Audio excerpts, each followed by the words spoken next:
No tuvimos tiempo hoy porque arrancamos ya con el calor, no te fruto charlando. Un día como hoy. Un día como hoy tenemos, por ejemplo, mundialmente es el día de Nelson Mandela. Él nació en Sudáfrica en el año 1918 y también una variedad, digamos, un animal que no es conocido por nosotros acá, pero se recuerda también el día de la vaquita marina. No sé si escuchamos de la vaquita marina, ¿verdad? Es algo interesante de conocer. Entre esas efemérides, así no muy conocidas, porque todo pues tiene su día ahora. Así como el otro día conversábamos contigo lo del ascensor, el día del ascensor, y tenemos el día el día del ascensor que no funciona. Que no funciona. Y bueno, y el otro dato también, el día de la escucha.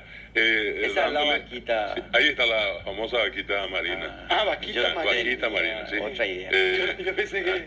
Y como mar se dice para, entonces paraba caí. Que va a ser en guaraní la vaquita marina. Paraba caí. Paraba caí. Sí. ¿De la escucha? De la escucha en el mundo también por el reconocimiento que todos tenemos que tener siempre a la capacidad auditiva, sabiendo que lastimosamente existen algunas personas que no pueden. Esa es la versión paraguaya. Versión paraguaya. La versión paraguaya. La vaca marina.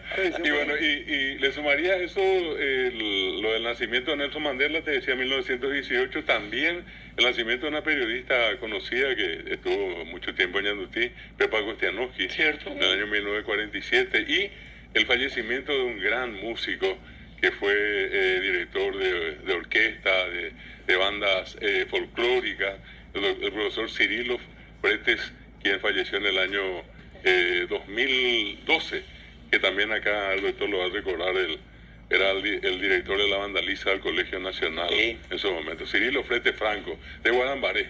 Así es que un recuerdo a la memoria de este gran profesor que brindó todo a lo largo de su vida. Ahí está la imagen, qué rápida acá la producción de y esta es una de las fotos últimas de él, precisamente, Cirilo Fretes Franco, era, por hablar mal y pronto, el paralelo de Alejandro Cubilla, por ejemplo. Estamos hablando de gente de esa talla en la historia del Paraguay.